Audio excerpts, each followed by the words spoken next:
power, too sweet to be sour. I'm funky like a monkey. Sky's the limit and space is the place. Hello. Hello, my name is Jeff. This is Castle Tulage, your home defense network. Macho Man Randy Savage was a trip in his day. Most people know that he is dead along with his wife, manager, Elizabeth. I think she OD'd with cocaine, and he probably just OD'd because of too many steroids. I don't remember what he died of, heart failure or something. I'm not exactly sure. Why do I bring up Macho Man Randy Savage? Because of people's information, certain people's information on duty to retreat. Okay? Duty to retreat. What are the comments that I've been getting on duty to retreat? Duty to retreat are for pussies. Minnesota must be a pussy. I'm not going to turn my back and have someone stab me in the back because I have a duty to retreat.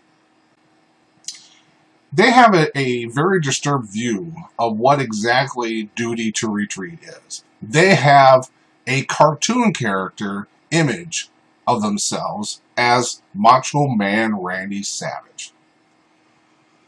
What duty to retreat actually was come from Hugo Grotius. I'm not going to get into the history of Hugo Grotius.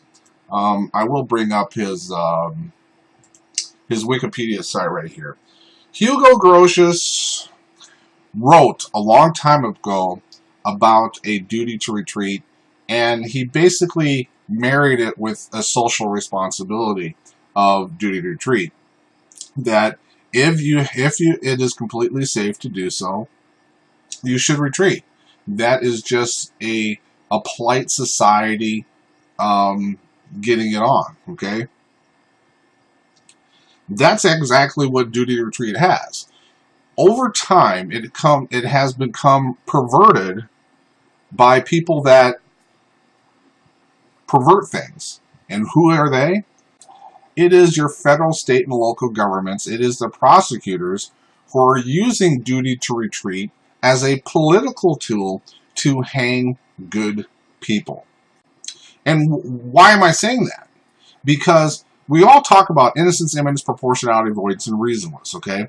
Those are the 5 essential elements that you need to learn for a successful self-defense scenario in a majority of the situations. And what am I talking about, okay?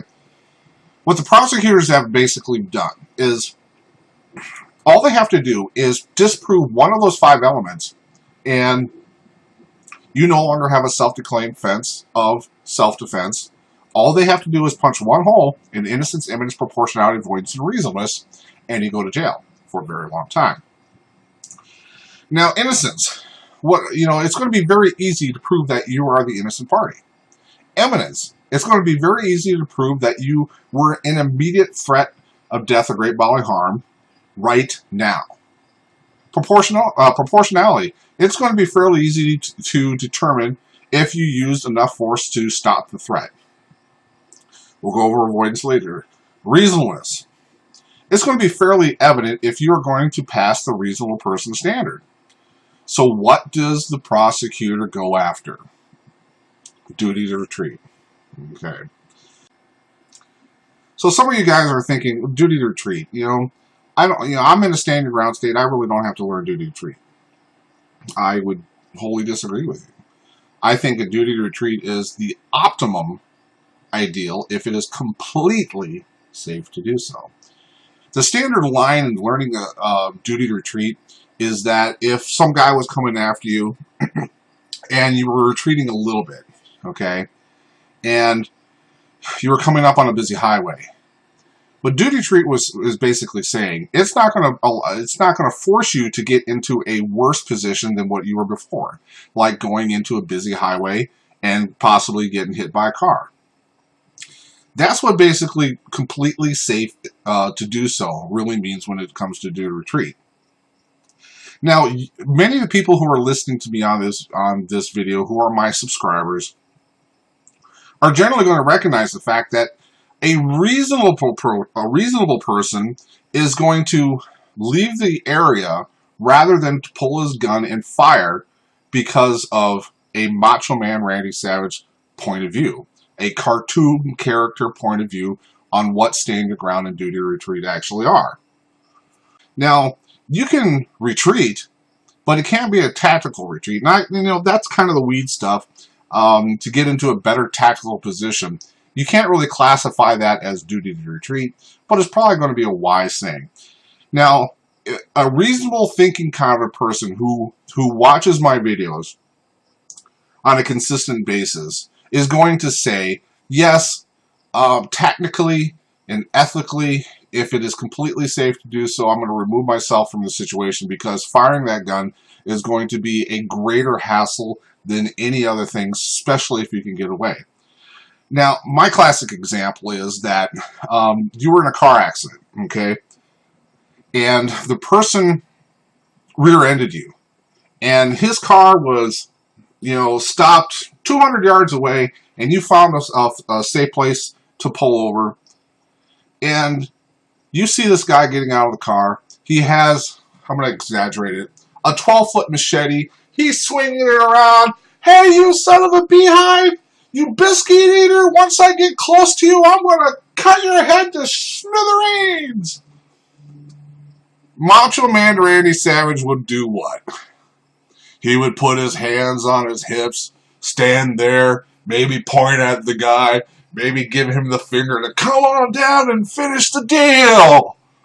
Well, that guy is running, most people, 200 yards is going to take, let's say, 45 seconds to do. We just got done with the Olympics, and the record was somewhere around 19 seconds for an Olympian to run 200 yards, 200 meters, or whatever it is. So you see this guy swinging his machete for 45 seconds. I'm just going to stand here because I'm a stubborn mule, and I'm going to stand my ground. Because the legal definition of standing my ground is I can be a stubborn mule.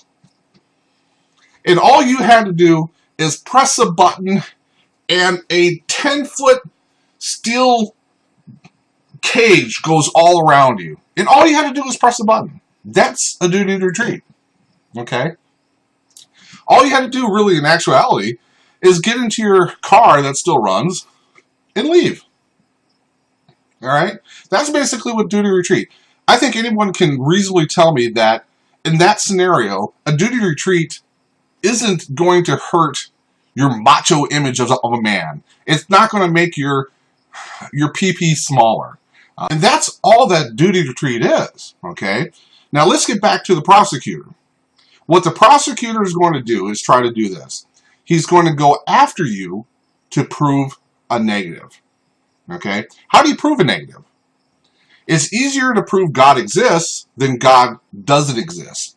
So now you're trying to explain to the jury and to the prosecutor, I couldn't go that way, I couldn't go this way, I couldn't go that way, I couldn't go this way, I couldn't go up, couldn't go down, couldn't do this. How do you prove you couldn't do something? Especially if there's no photographs. How can you do that? And again, all the prosecution has to do is eliminate one of the 5 essential elements of self-defense for you to go to jail for the rest of your life. That's all duty to retreat is. And what stand your ground isn't. I'm not going to really talk about stand your ground here. I'll probably do it in a later video. But basically all stand your ground does is take that political hack tool out of the prosecutor's hands and makes you not have to prove a negative. That's all it does, is handcuff an overzealous prosecutor for making you prove a negative. Again, stand your ground, to me, has nothing to do with the incident itself, but has everything to do with the incident afterwards. After the fight. When the police come, when the prosecutor comes, the detectives, the lawyers. That's where stand your ground is important, is in the courtroom. Now, some people are going to get a little bit mixed up with what stand your ground is, okay? Again, only stand your ground does is eliminate a duty to retreat. It's not some mythical, magical thing where you don't have to be the innocent party. That's a myth. You don't have to be in immediate danger. That is a myth. You don't have to use unprecedented force to kill somebody.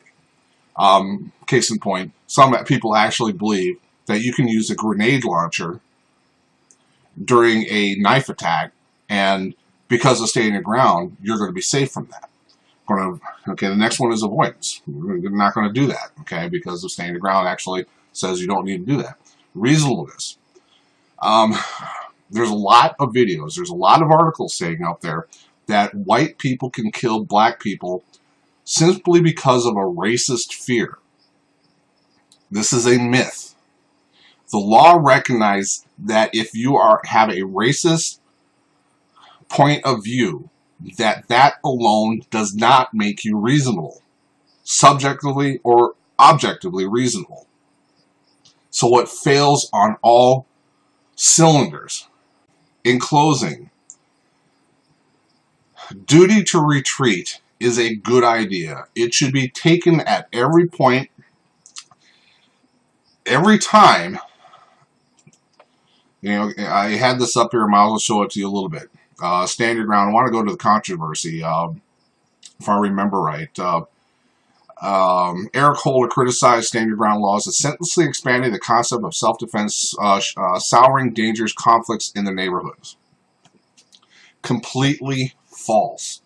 All Eric Holder wanted was an extra political tool to use on law-abiding citizens who use guns for self-defense, to have a political tool to show them up and forcing people to abandon their Second Amendment right. Okay, Eric Holder believes that it is a privilege. All right, Macho Man Randy Savage, right here. Bring him back up again. You really want a pizza commercial? I gotta go through a pizza commercial again. Good old YouTube, you know, never misses a dime. Or Google, I should say. Google never misses a dime to put an ad in front of you. Okay?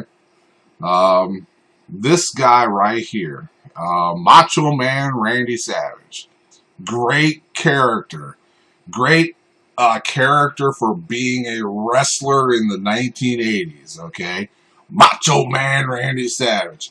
You bring this cartoon character in the streets with you with a gun, and you are a fool. Duty to retreat is a good idea if it is completely safe to do so. Okay, the people who say that I'm not going to retreat because I don't want to turn my back and find a knife in it. Well, then it wasn't completely safe to retreat, you fool.